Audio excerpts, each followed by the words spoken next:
앞에 앉은 분들은 어떤 분들이시고 뒤에 앉은 분들은 어떤 분들이신가 이렇게 여쭤보고 싶습니다. 왜 뒤에 앉으셨는지.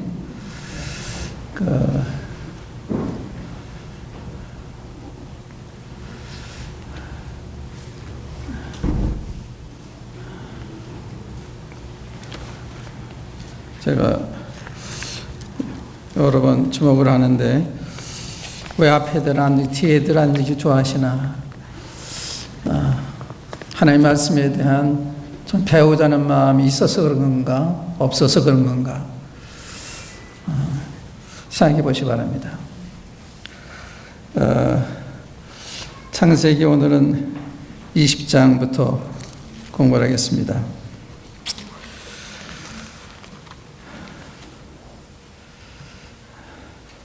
아브라함은 보통 신자의 와 같은 이런 걸음을 걸은 분이시기 때문에 우리가 비슷한 이런 점이 많고 또 이런 점에서 배울 바가 많이 있고 또 우리는 아브라함을 통해서 아브라함을 돌아보시는 이 하나님을 통해서 또 저희들 돌아보시는 하나님은 어떠한 분이신가 하는 것도 생각을 하게 됩니다. 20절에 보면은 하나님은 하나님의 백성들을 보호하시는 능하신 하나님, 또 항상 감찰하고 계시는 하나님, 또 하나님 자녀들을 높이시는 하나님, 이런 걸 우리가 볼 수가 있는데 이런 걸 보면서 굉장히 위로를 받습니다. 하나님께서 아브라함이 실수도 많이 하는데 아브라함 편에 계셔서 이렇게 아브라함을 도우시는 이걸 볼 때 감동이 많이 되었습니다.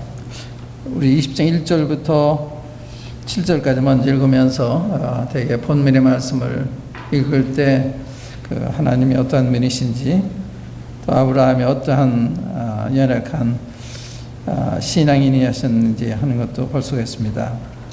아브라함이 거기서 남방으로 이사하여 가데스와 술 사이 그랄에 우거하며 그 안에 사라를 자기 누이라 하였으므로 그랄 왕 아비멜렉이 보내어 사라를 취하였더니.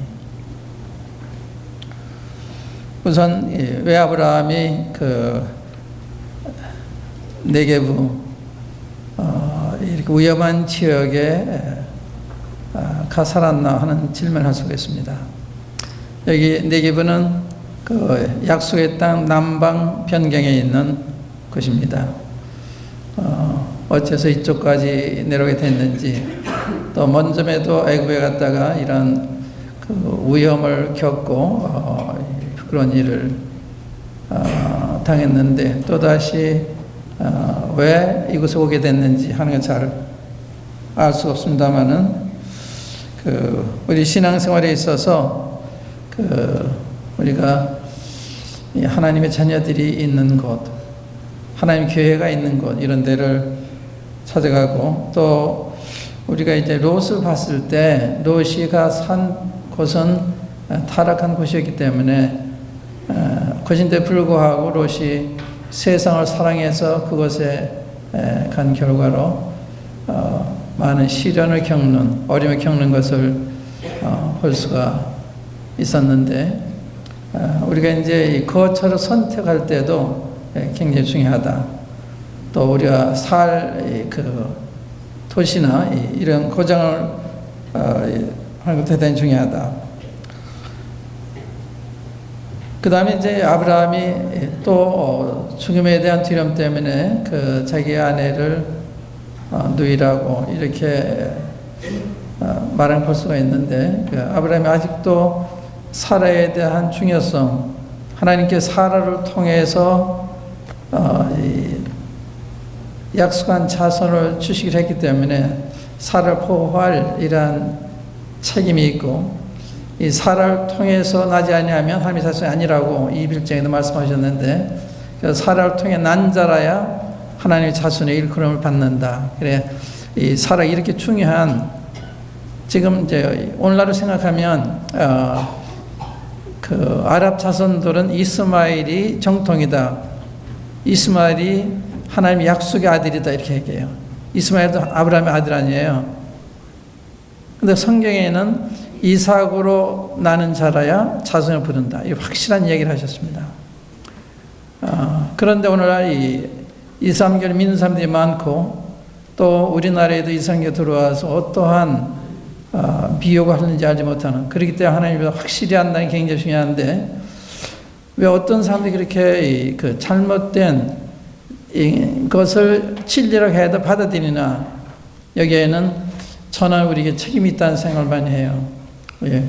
우리가 많이 하나님 말 증거하면 진리가 편만하고 사람들의 마음에 알려지기 때문에 다른 거짓말을 해도 그걸 받아들이지 않게 되지만, 하나님 말을 증거하지 않아서 마음이 텅 비었을 때 이스마엘이 약속한 자손이다 했을 때 받아들일 수가 있는 것입니다. 그러니까 우리 책임이 큰 거죠.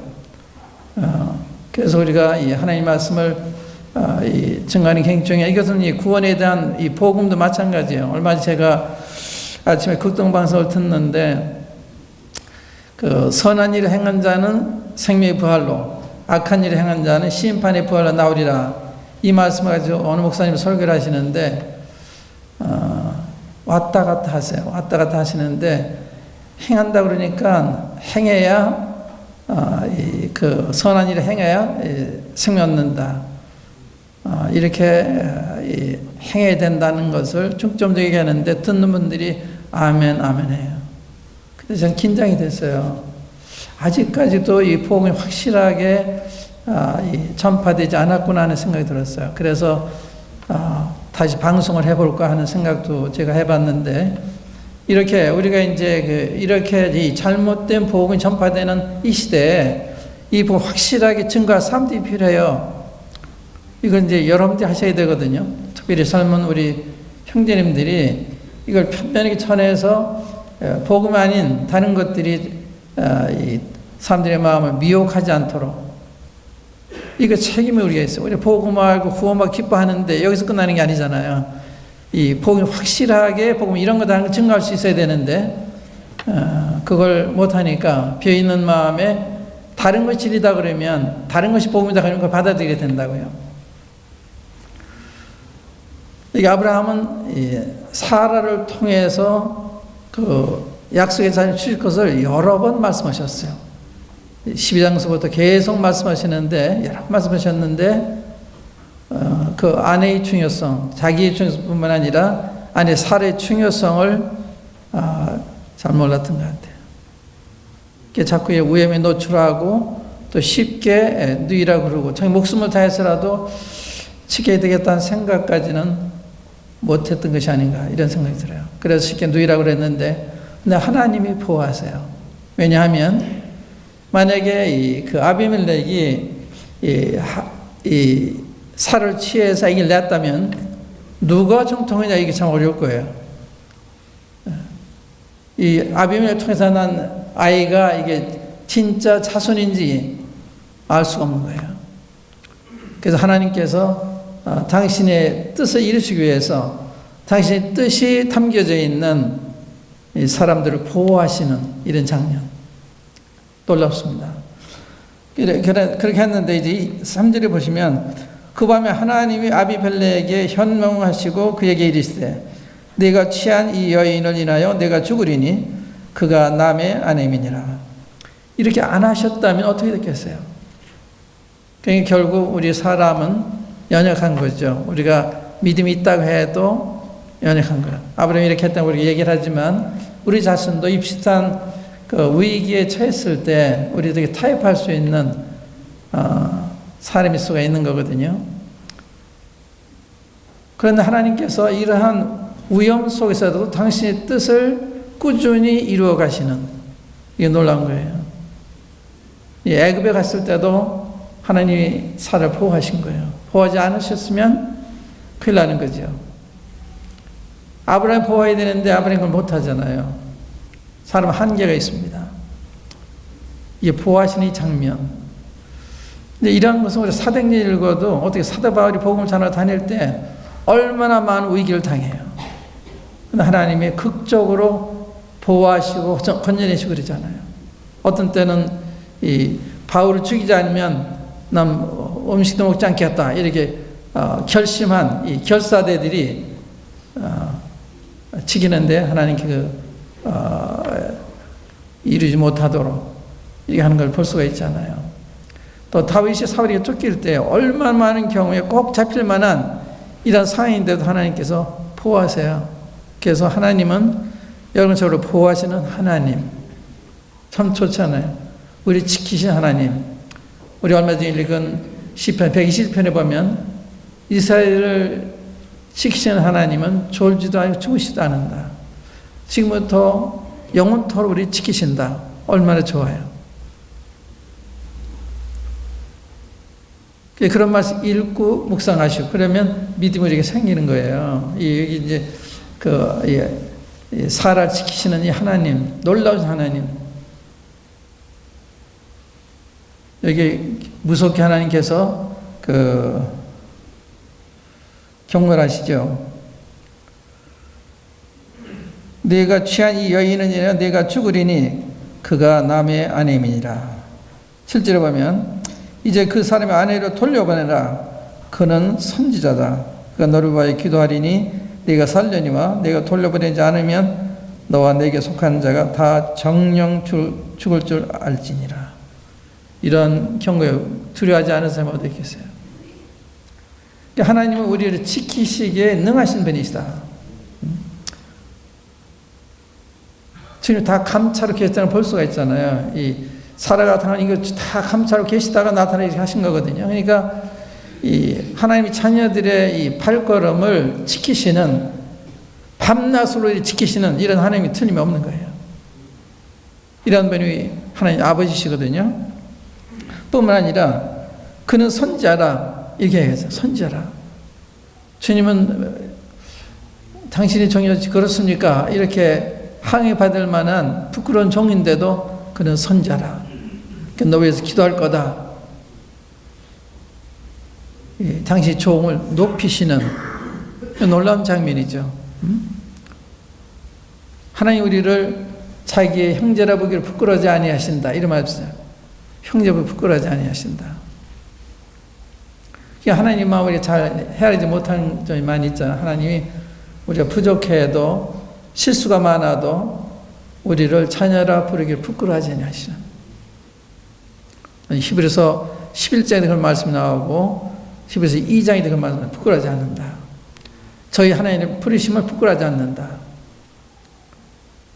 우리를 지키시고 보호하시고 우리를 높이시는 하나님. 우리가 시편에 보면 시편 기자인 다윗이 얼마나 그런 간증을 많이 해요. 하나님은 나의 구원이시다. 나의 반석이시다. 나의 방패시다. 나의 요새시다. 나의 머리를 트시는 분이시다. 나를 건지시는 분이시다. 이건 이제 다윗이 경험을 통해서 하신 말씀이거든요. 하나님 이런 일을 하시는 것입니다. 제가 믿는 하나님은 이렇게 자상하시고 인자하시고 주무시도 아니하시고 우리 지키시는 하나님. 우리는 하늘나라 가면 하나님이 이렇게 위기에 지키신 것을 모르었다가 하늘나라에서 그거 알고서 감탄할 일들이 많을 것을 합니다. 많은 경우 우리를 지키시는 거예요. 제 간증 하나 들어볼까요? 옛날에 오래전입니다만은 우리 형제님이 모친이 돌아가셔서 장례차를 타고 창제로 가다가 운전수 돌았나 봐. 이렇게 커브 도는데 그냥 이렇게 갔어요. 뒤집혔거든요. 그걸 좀 비참한 느낌이 있었는데 그때요 제가 잊지 못하는 것은 제가 신사복 입고 와이셔츠 구석에 난닝거리 티셔츠 난닝거리라고 그래요. 난닝거리 입었는데 옷도 찝어낸 것처럼 찢어졌고 또 와이셔츠 찝어낸 것처럼 찢어졌고 또 난닝거까지 죽지도 않는데 살을 하나도 안 깎였어요. 이 주님의 보호하심이 아니겠습니까? 놀랍잖아요. 주님 그런 일을 하시는 거예요. 우리를 지키시는 거예요. 그 다음에 이제 8절 이하에 보면 아비멜렉이 그 아침에 일찍 일어나 모든 신복을 불러 그 일을 다 말을 들리며 그 사람들이 심히 두려워했더라. 아비멜렉이 그 아침에 일찍 일어났다. 굉장히 두려웠던 거예요. 이 일을 빨리 조처하지 아니하면 어떻게 될지 모르는 그 두려움이 있었던 것 같습니다. 그래서 일찍 일어나서 신복들을 다 부르고 하나님 어떻게 자기에게 경고한 말씀을 얘기하니까 심히 두려워했다. 하나님 이런 일을 하세요. 이스라엘 백성들을 광야를 인도하실 때도 주변에 많은 민족들이 이스라엘을 해롭게 하지 못하도록 두려워하게 하셨어요. 두려워하게. 그래 하시는 거예요. 그게 참 하나님은 얼마나 우리를 놀랍게 보호하시는지 하는 걸 알 수가 있습니다. 심히 두려워했더라. 아비멜렉이 아브라함 불러서 그에게 이르되 네가 어찌하여 우리에게 이리 하느냐? 내가 무슨 죄를 내게 범하였건대 내가 나와 내 나라로 큰 죄에 빠질 뻔하게 하였느냐? 내가 합당치 않은 일을 내게 행하였도다 하고 틀린 말이 아니거든요. 아비멜렉이 또 아브라함에게 이르되 네가 무슨 의견으로 이렇게 하였느냐? 아브라함이 가로되 이곳에서는 하나님을 두려워함이 없으니 내 아내를 인하여 사람이 나를 죽일까 생각했으며 하나님 두려워함이 없다는데 굉장히 두려워하잖아요. 여기 아비멜렉이 굉장히 두려워하잖아요. 또 그는 실로 나의 이병도 이로써 내 처가 되었음이니라. 하나님이 나로 내 아비 집을 떠나 두루 다니게 하실 때 내가 아내에게 말하기를 이후로 우리 가는 곳마다 그대는 나를 그대 오라비라 하라. 이것이 그대가 내게 베풀 은혜라 하였었노라. 아비멜렉이 양과 소와 노비를 줘야 아브라함에게 주고 그 아내 사라도 그에게 돌려보내고. 여기 이걸 어떻게 생각하세요? 이게 아마 피해 보상을 하는 것이 아닌가 생각해요. 피해 보상을. 또 잘못해서 자기들이 어떠한 어려움이 오지 않을까 이런 두려움에서 선대하는 피해 보상하는 이런 장면인데요. 양과 소 노비를 줘야 아브라함에게 주고 그 안에 사라도 그에게 돌려보내고 또 15절에도 아브라함에게 이르되 내 땅이 내 앞에 있으니 너 보기에 좋은 대로 가라 하고 사라에게 이르되 내가 은 1000개를 내 오라비에게 주어서 그것으로 너와 함께한 여러 사람 앞에서 네 수치를 풀게 하였노니 내 일이 다 선이 해결되었느니라. 이렇게 해서 아브라함과 사라와 관계된 이 문제를 해결하는 장면. 그래서 하나님께서 이런 방법으로 잘못한 이 자녀인 아브라함과 사라를 돌보시는 이런 걸 우리가 볼 수가 있습니다. 이렇게 아비멜렉이 오히려 피해 보상을 물을 수도 있는데 오히려 보상하는 하나님에 대한 두려움, 하나님의 자녀에 대한 두려움 이런 것이 있었던 거라는 생각이 돼요. 17절에 보면 아브라함이 하나님께 기도하며 하나님이 아비멜렉과 그 아내의 여정을 치료하사 생산케 하셨으니 여호와께서 이왕에 아브라함의 아내 사라의 연고로 아비멜렉의 집 모든 태를 다치셨습니다라. 아주 씨가 말라질 뻔했잖아요. 근데 제가 다행히 하나님이 그를 금해서 범죄하지 않게 했기 때문에 이러한 재앙으로부터 건지신 걸 볼 수가 있습니다. 그 다음에 이제 27장 가면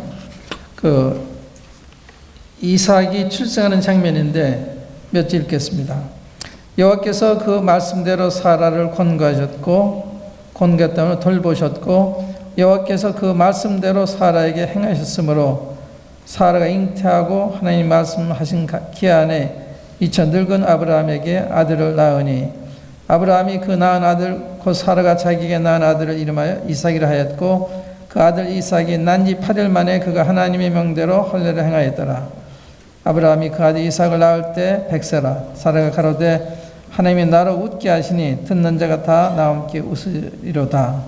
또 가로되 사라가 자식들을 전무이겠다고 누가 아브라함에게 말하였으리오마는 아브라함 노경에 내가 아들을 낳았다 하니라. 이 이삭이 출세, 이게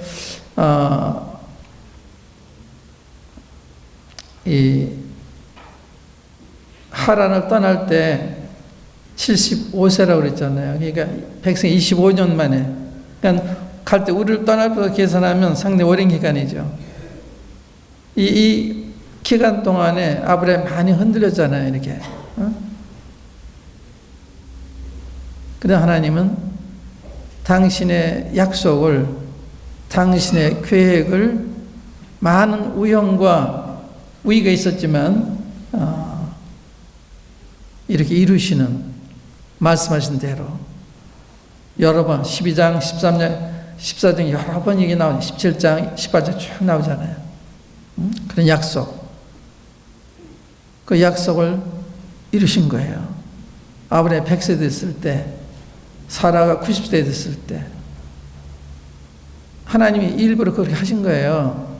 왜냐하면 하나님이 주시는 자가 그 하나님의 자손이 되는 것이기 때문에. 그래서 이삭은 자연적인 방법으로 한 것이 아니라 하나님의 능력에 의해서 잉태되고 출산한 거예요. 하나님 능력으로. 이건 우리 구원받은 우리가 똑같은 거예요. 우리가 새 생명 얻었잖아요. 그것도 하나님의 능력을 통해서 거듭난 거예요. 그게 우리 변한 거거든요. 그래서 하나님 능력 거듭난 사람만이 후사가 되는 거예요. 오늘날도 거듭나지 아니하면 후사가 안 되는 거예요. 이 교회를 몇십 년 다녀서 안 되는 거예요. 그래서 어떤 직분을 가졌다 하더라도 거듭나지 아니하면 하나님 나라에 볼 수도 없고 들어갈 수도 없다. 너무 분명 말씀하네요. 근데 거듭나는 게 다만 입술로 이론적으로 받아들이는 것이 아니라 하나님의 능력으로 사라가 이삭을 잉태난 것처럼 그런 과정을 거치는 거예요. 하나님의 능력이 임할 때 우리 거듭나는 거예요. 거듭나면 변화가 일어나는 거예요. 그러니까 이 거듭남의 배경으로나 이제 이론적으로 흘러가는, 그러니까 이 인위적인 복음, 사람이 설득해서 민다 그러면 구원받았다 이렇게 되는 그런 거 아니에요. 하나님의 능력을 통해서 새 생명이 나한테 태어나지 않으면 그건 구원이 아니에요. 그러니까 구원받은 사람은 그런 변화가 일어나는 거죠. 하나님의 생명 영생을 얻었기 때문에 하나님 말씀 성경을 사모하게 되고 읽으면 그 맛을 알게 되고 이게 변화예요. 여기 여러분들 가운데도 난 구원받았다 했는데 그런 경험이 없었다면 제가 검토하는 게 좋은 거죠. 그건 구원 안 받은 거예요. 아이가 태어났는데 어머니에서 사주났는다 그런 부분 없죠. 살아있는 아이면 먹어야 돼요. 배고프니까. 그래서 저 딸 울잖아요. 그런데 내가 거듭난다고 하는데 하나님께서 관심이 없다, 사무심이 없다, 읽어도 무슨 맛인지 모르겠다, 겁나지 않은 거예요. 그게 확실한 거거든요. 그게 구원은 생명을 가리키는 거예요. 살았냐 죽었냐 이걸 의미하는 거거든요. 그래서 여러분들이 복음 전할 때도 마찬가지예요. 복음 전할 때도 성령 역사에서 거듭나도록 성령 의지하고는 굉장히 중요한 거예요. 지식적으로 가르치나 거듭나는 게 아니에요. 많은 거 알게 있는 거듭나는 게 아니에요. 성령 전체 알아도 안 되는 거예요.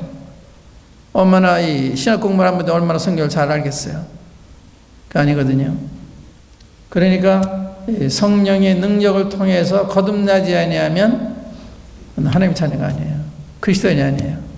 그래서 로마서 8장 9절에 보면 누구든지 그리스도의 영이 없으면 그리스도의 사람이 아니라 그리스도의 영이 우리 안에 들어오셔서 우리 변화시키는 거거든요. 그 거듭나면 하나님 말씀을 경외하게 돼요.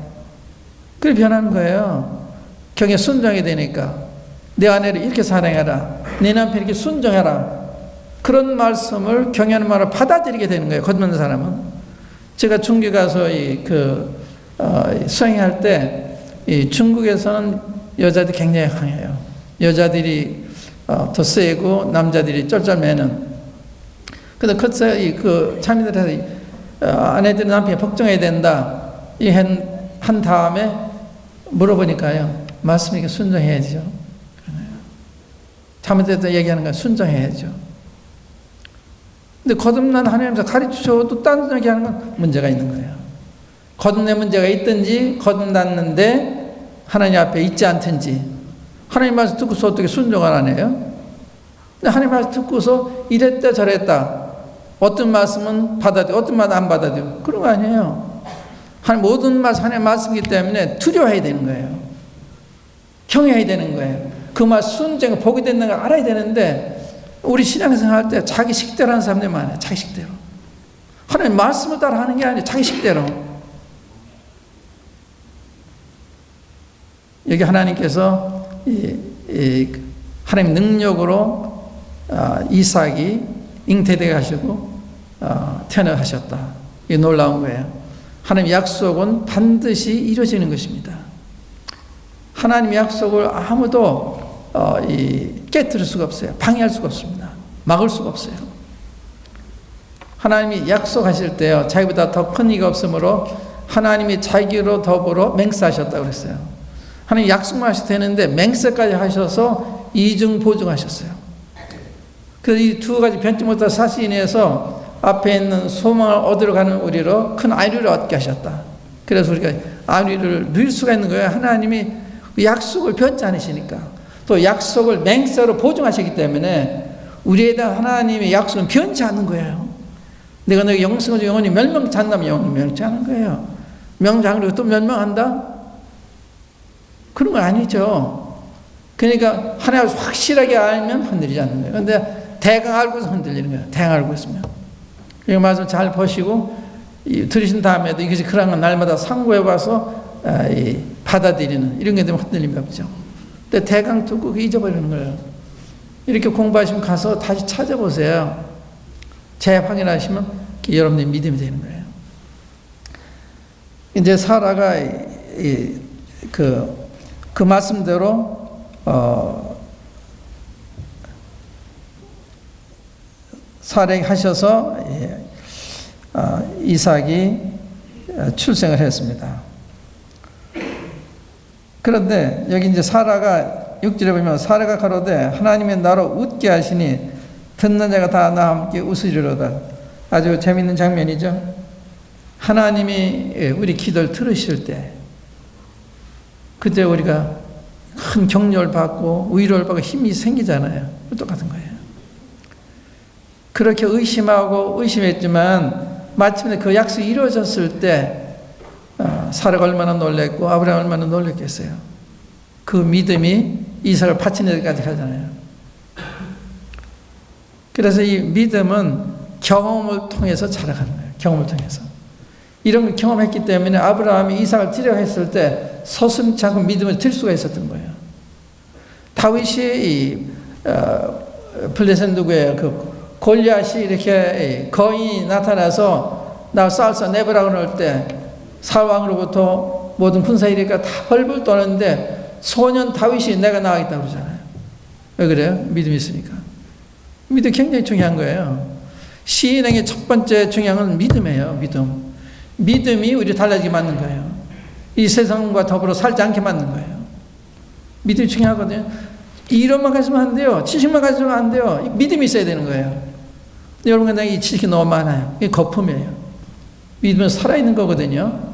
그러면 이 가치관이 변하는 것입니다. 우리 시간 보내는 게 다른 거, 물질 생각이 다르고 다 다른 거예요. 믿음이 없으니까 말과 행동이 다른 거예요. 말대로 행동 안 하는 거예요. 굉장히 불건전한 거죠. 여기 웃었다. 너무 좋잖아요. 시편 110편에 보면 1절에 여호와께서 내 간구와 음성을 들으심으로 내가 저를 사랑하나이다 고백이 있어요. 내 기도를 들으셨기 때문에 너무 마음에 감동이 되고 하나님의 사랑을 느낀 거예요. 그래서 내가 주님 사랑한다고. 기도 응답과 주님에 대한 사랑과 연관이 있어요. 이게 주님을 사랑하는 것도 이론으로 되지 않아요. 우리가 주님이 나한테 먼저 돌아보시는 걸 경험하게 될 때 주님을 마음으로부터 사랑하게 되는 거거든요. 우리한테 너무 신앙이 열성이 없고 헌신이 부족하고 이런 거 보면 위기에 있어요. 왜 수요일 예배밖에 안 나와요? 우리 숫자가 주일날을 그러고 썬데이 크리스천 말이 있죠. 썬데이 크리스천. 아주 불건전해요. 그래서 저는 옛날부터 그 주일날 많이 모이는 그건 좀 기뻐하지 않아요. 우리들의 삶이 구석구석에 하나님 외에는 삶으로 가득 차야 되는데 수요일에 왜 이렇게 적게 나와요? 왜 뒤에 앉으세요? 앞에 앉으시지? 제 말이 틀렸습니까? 공부 잘한 분들이 앞에 앉는 거예요. 이 자체부터 제가 좋지 않게 생각해요. 이건 배우고자 하면 앞에 앉아서 배우시는 거 아니에요. 왜 뒤에 앉으세요? 그거 한번 생각해 보세요. 열정이 있는 건지, 하나님 말씀에 사모심이 있는 건지, 여러분들 그런데 본을 보이셔야 되잖아요. 누가 와서 보면, 아, 북북의 성도 신앙이 저렇구나, 이렇게 될 거 아니겠어요? 그걸 잘 생각하세요. 그런 걸.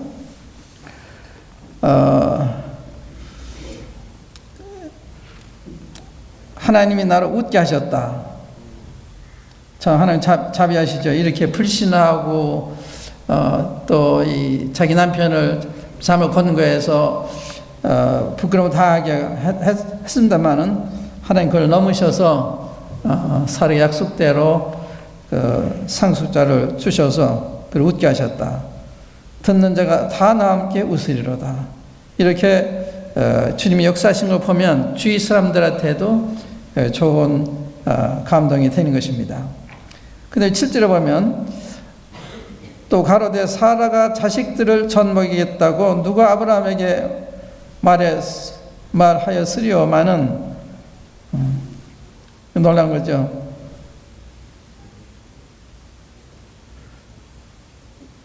사라가 자식들을 전 먹이겠다고 누가 아브라함에게 말했으리오마는 아브라함 노년경에 내가 아들을 낳았도다.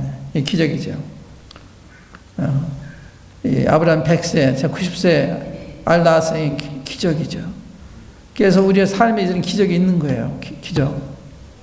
살아계신 하나님의 우리 함께 역사하시는 이런 것이 우리에게 필요한 거거든요. 근데 그걸 보려고도 하지 않고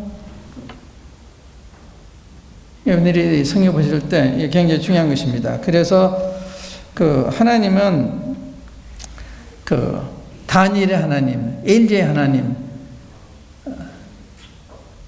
사드락과 메삭 아벤느고의 하나님, 그렇게 말씀하잖아요. 다니엘 하나님은 살아계신다. 다니엘 하나님은 은밀한 것을 나타내신 분이시다. 그러니까 우리가 믿는 하나님이 증거가 돼야 되는 거예요.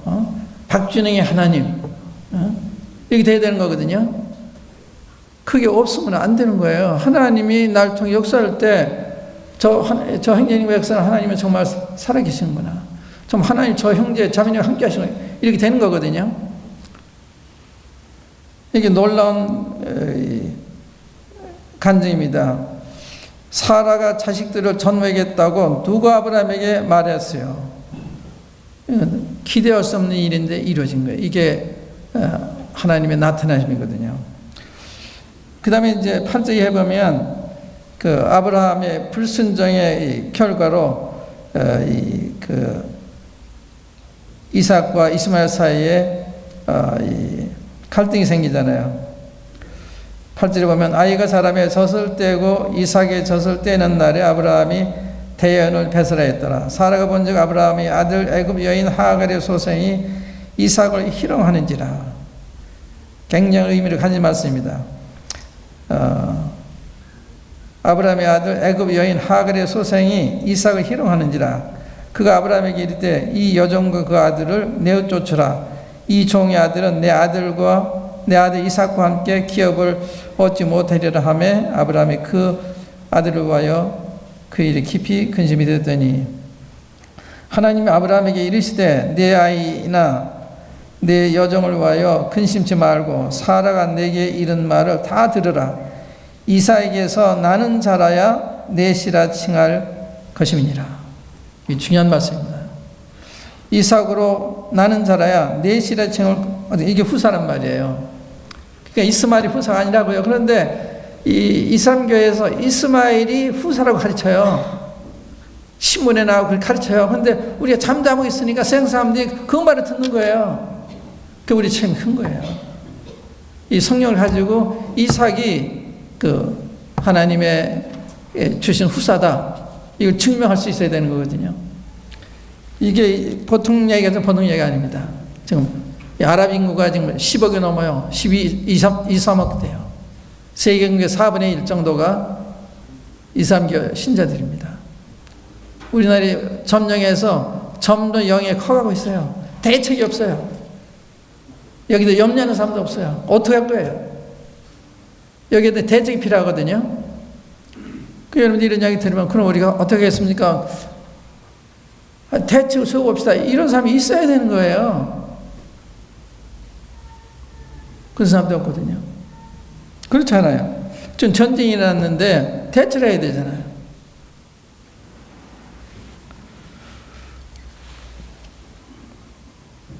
근데 여기 중요한 말씀은 이 여종과 그 아들을 내어쫓으라. 이 종의 아들은 내 아들 이삭과 함께 기업을 얻지 못하리라. 하나님 그걸 받아들이라고 그랬어요. 아브라함한테.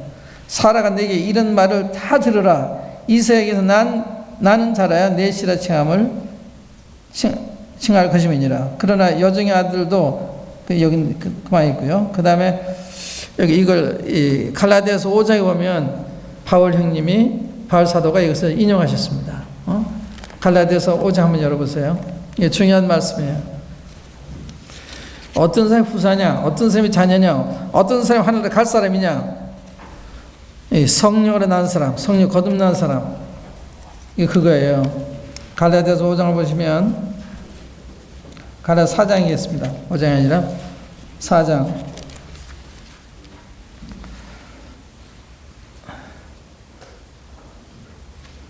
29절이요.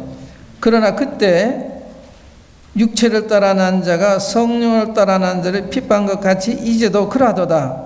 그러나 성령이 무엇을 말하느냐? 계집종과 그 아들을 내어쫓으라. 계집종의 아들이 자유하는 여자의 아들로 더불어 유업을 얻지 못하리라 하였느니라. 그런즉 형제다, 우리는 계집종의 자녀가 아니라 아니요 자유하는 여자의 자녀니라. 여기 육체를 따는 자는 하갈을 통해 난 걸 가진 거예요. 하갈을 통해서. 하나님 능력을 통해 난 것이 아니라 인위적으로 난 거. 이게 육체를 따는 거예요. 요즘 인위적으로 전도해서 인위적으로 거듭났다 그러는 거. 그런데 오늘날 누가 그리스도인을 핍박해요? 그리스도인하고 사람들이 그리스도인을 핍박해요. 구원받지 않은 종교인들이 구원받은 성도를 핍박하는 것입니다. 그걸 확실히 아는 거예요. 이 구원의 증거는 우리가 형제를 사랑함으로 사망에서 생명에 들어가는 줄 안다. 거듭난 증거는 형제를 사랑하는 거예요. 거듭난 사람을 이단이라 한다든지, 거듭난 사람이 핍박하면 자기 얘기하는 거예요. 자기 이단이 잘못된 걸 얘기하는 거예요. 육체로 난 것을 얘기하는 거예요. 여기서 우리가 배울 수 있는 거는요, 그 성령으로 난 사람, 거듭난 사람, 구원받은 사람은 핍박하는 자가 아니라 핍박을 받는 자예요. 여러분 누구를 핍박하면 잘못하는 거예요. 핍박을 받는 거죠. 사람을 핍박하지 마세요. 개인이든지 누구든지 핍박하지 마세요. 그건 하지 말라는 게 아니라 그건 잘못된 거예요. 성경은 믿는 사람 핍박을 받도록 되어 있습니다. 세상에서 이 핍박을 받는 복이 있다. 세상에 나를 핍박했으니 너희도 핍박할 거다. 그리스도 안에 경건하게 살고자 하는 자는 핍박을 받는다. 받도록 되어 있어요. 핍박 안 받으면 이상한 거예요. 우리에게 핍박이 없는 건 이상한 거예요. 핍박이 있어야 되는 거. 일 안 하니까 핍박할 필요가 하나도 없죠. 예나 어떤 분이 그런 얘기를 했어요. 사탄은 이 교회당 지붕에서 잠자는 되는 거예요. 할 일이 없으니까. 그럼 어떤 사람은 복음을 전하면 일어나서 들어와서 핍박한다는 거예요. 갈등을 일으키고 분쟁을 일으키고. 근데 우리한테 사탄 역사가 있던 좋은 현상입니다. 왜 그런가 하면 주님이 하나님 역사는 증거가 되니까 어떻게든지 이 교회는 무너뜨리려고 하는 사탄의 역사가 있는 거예요. 그러니까 없는 곳에 있는 게 더 좋은 거예요. 사탄이 시기하는 거니까요. 교회가 잠잠하면 좋은 건 아닙니다.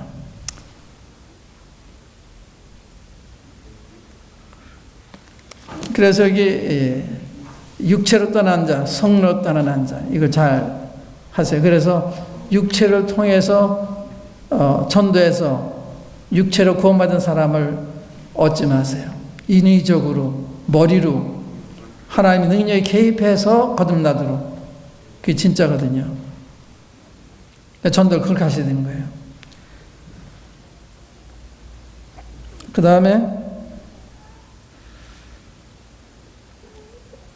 이 쫓아내라고 그런 하나님이 또 자비하세요. 지금 이 약속의 자는 그렇지만 그렇지 않은 사람들에 대해 하나님이 사랑하시는, 이 정말 여기 볼 수가 있는데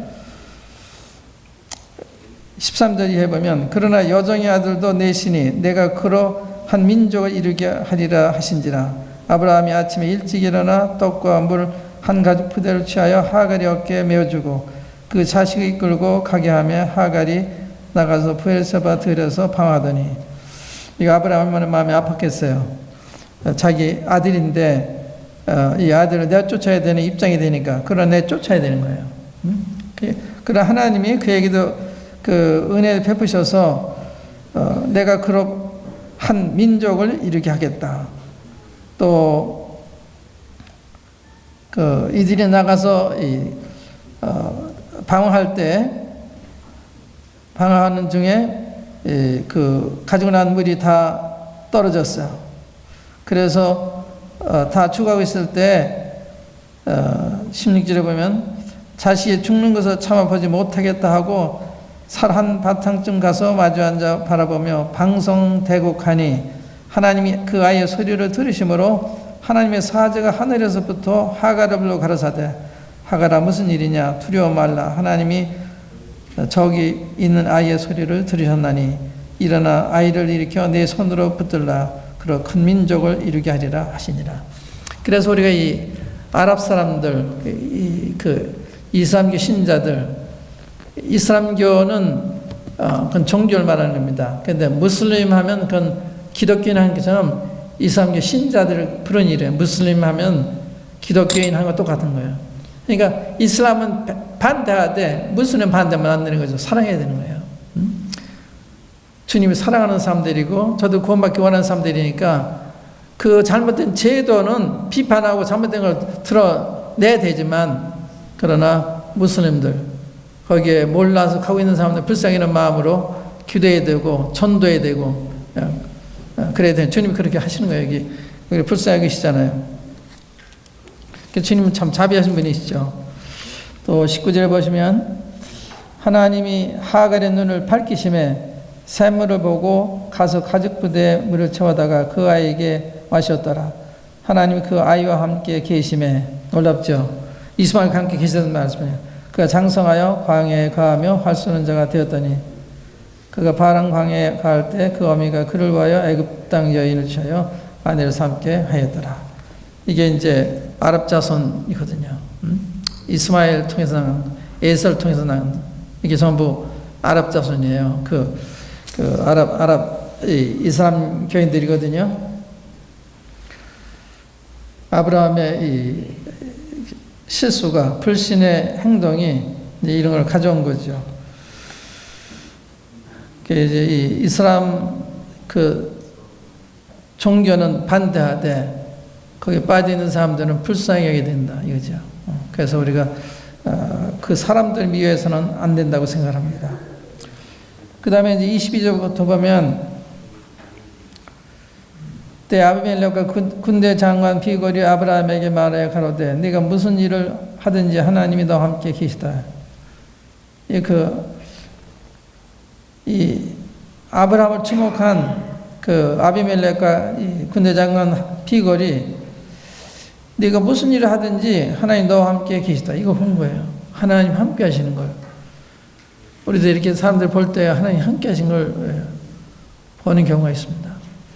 그런 사람들이 많아야 되는데 몰라서 그런 경우도 있죠. 그러니까 하나님 함께 하시는 거예요. 함께 해서 돌아보시는.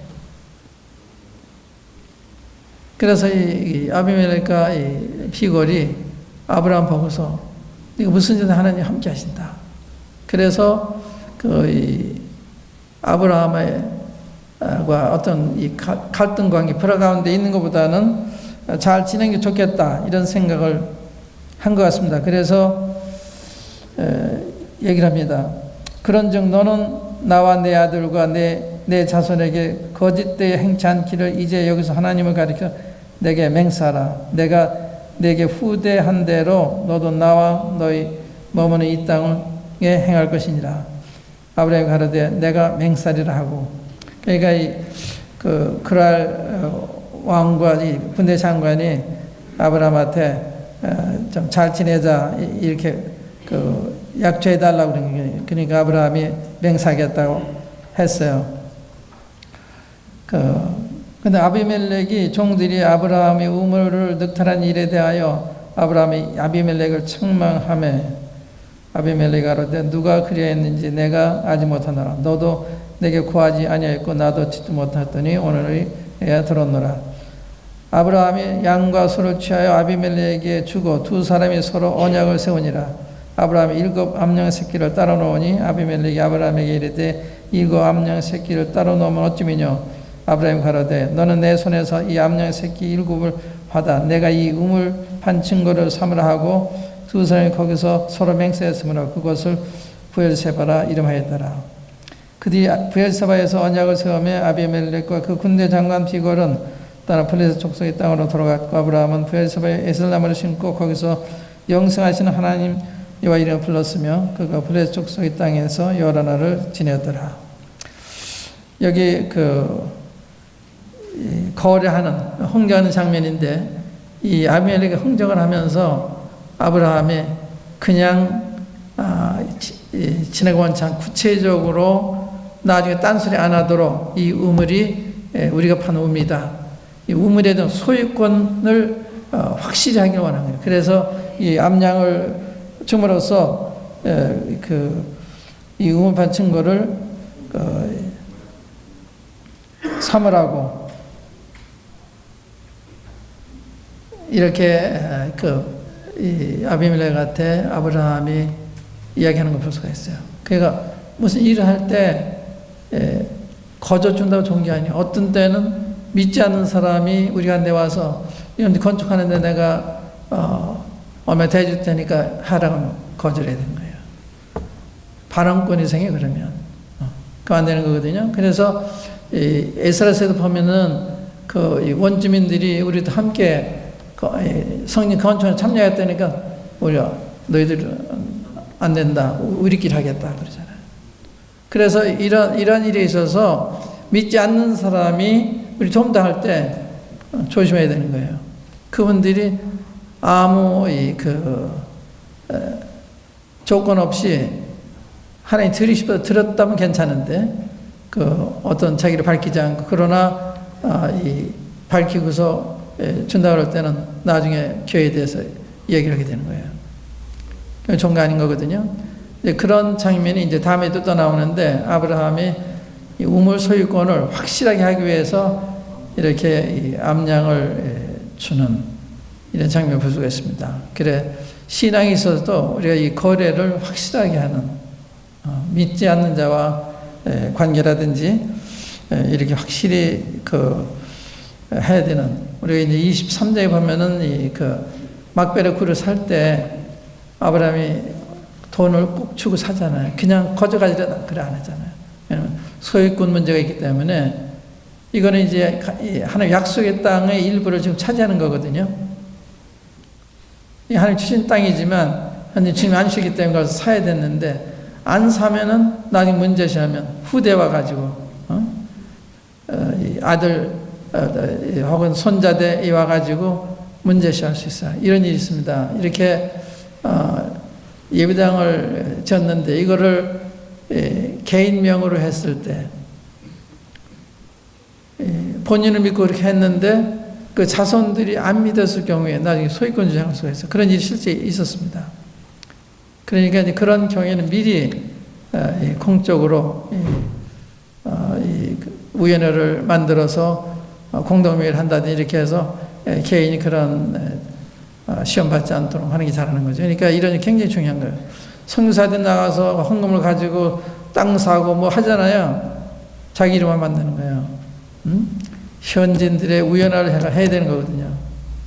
그렇지 않고 그걸 가지고 있다 그 자손되어 와가지고 믿지 않는 아들이 있으면 그걸 자기 사유하는 거예요.